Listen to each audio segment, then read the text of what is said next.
বেসরকারি মেডিকেল কলেজে দ্বিতীয় বর্ষের এক ছাত্রীর ওপর গণধর্ষণের ঘটনায় ক্ষোভে ফেটে পড়েছে গোটা রাজ্য।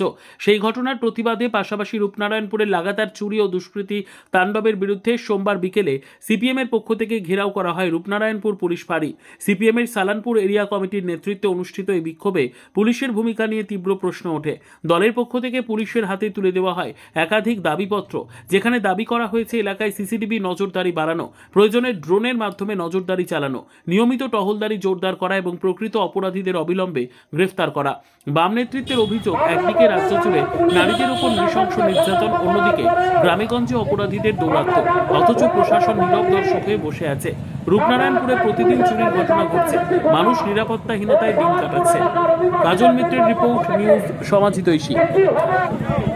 এটাই তো আমাদের কাছে কন্ট্রাডিক্টরি লাগছে যে মুখ্যমন্ত্রী একজন মহিলা হয়ে আজকে 2025 সাল, যেখানে আমাদের বক্তব্যের মাধ্যমে বলল যে কল্পনা চাওলা যাচ্ছে মহাকাশে এবং ওখান থেকে তারা ফিরে আসছে সমস্ত তথ্য নিয়ে, এবং তার পাশাপাশি মহিলারা আজকে কোন কাজে না এগোচ্ছে, সেখানে দাঁড়িয়ে আজকে আমার পশ্চিমবঙ্গের মতো একটা রাজ্যে, যে রাজ্যে আমরা জ্যোতি বসুর আমলে যখন নাকি আমাদের এখানে কিছুই ছিল না, 1977 সাল মহিলারা একদম পর্দানসীন ছিল, ঘর থেকে বেরোতে পারতো না, সেই যুগে জ্যোতি বসু যখন বলেছিলেন যে আমরা হোয়াইট হাউস থেকে রাজ্য শাসন করব না, আমরা পঞ্চায়েতের মাধ্যমে আমরা সারা পশ্চিমবঙ্গে ছড়িয়ে দেব পঞ্চায়েতি রাজ, তখন আমরা দেখেছিলাম যে মহিলা প্রধান, মহিলা যে সমস্ত উপপ্রধান, সভাপতি থেকে শুরু করে সমস্ত মহিলাদের দিয়ে কাজগুলো সম্পন্ন হয়েছে এবং খুব ভালো এবং খুব দায়িত্ব নিয়ে মহিলারা করেছেন। রাত বিরেতের কোনো ব্যাপার ছিল না সেখানে, এবং রাতে যে বেরোবে না এটা এই নিধান উনি কী করে দেন একজন মুখ্যমন্ত্রী হয়ে? উনিও তো একজন মহিলা।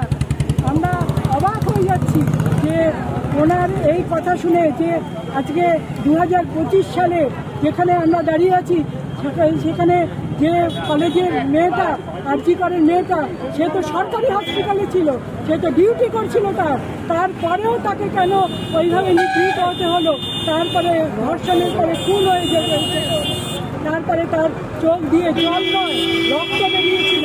তারপরে আমাদের মনে হয়েছে যে মুখ্যমন্ত্রী যদি এই রেট না বেঁধে দিতেন, ধর্ষণের রেট না বেঁধে দিতেন, এবং তিনি যদি একটার পর একটা এই কাণ্ডগুলোকে ছোট ঘটনা না বলতেন, দময়ন্তী সেনকে তিনি যখন তার ডিমোশন করিয়ে না দিতেন, সেই সুজেট থেকে শুরু করে কামদুনি থেকে শুরু, এটা তো আজকের নয়, বছর দুয়েক ধরে সিপিআইএম এবং বিভিন্ন বামপন্থী গণসংগঠন আমরা বারবার করে দুটো বিষয়, এক এই রাস্তার বিষয়, দুই হচ্ছে এই অঞ্চলের আইন শৃঙ্খলার বিষয়, আমরা বারবার করে বলেছি, প্রশাসনিকভাবে থানায় বলেছি, বিডিও অফিসে বলেছি, পঞ্চায়েতগুলোতে বলেছি। আপনারা জানেন কি হচ্ছে, আপনাদের খবরের মাধ্যমেই দুনিয়ার লোক জানতে পারছে যে কি জায়গায় এসে দাঁড়িয়ে আছে।